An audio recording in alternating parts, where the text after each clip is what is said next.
के ब्याह तो हर तुलसिये से हुई।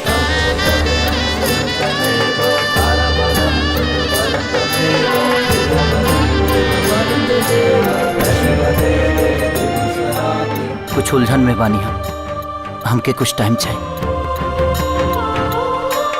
हमरा से का गलती हो गई बा राजा, हम तो अभी ना मर जाए राजा। आज दिया के उदास चेहरा देख के दिल टूट गई है यार।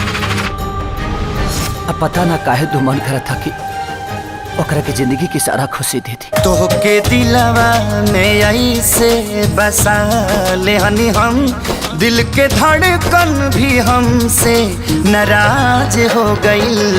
अखिया तोहरा सिवा कुछ न देखे सनम, कके हमसे दगाबाज हो गई।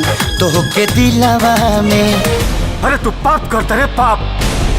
ये 10 दिन में तो हमारी पूरी दुनिया बदल गई। हमें क्या पता इश्क होता क्या है। आप मिले और जिंदगी मोहब्बत हो गई।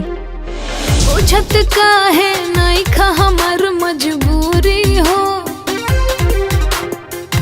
के बोला मन तो बोना कइलो आई तो का गोल जइतो। रात भर रहता खाइता पियता सुतता भोरे चल जइता। भगवान हमारे कैसन दूरा पखड़ा के लिए बड़े कि हमरा कुछ नहीं के बुझा की का करी।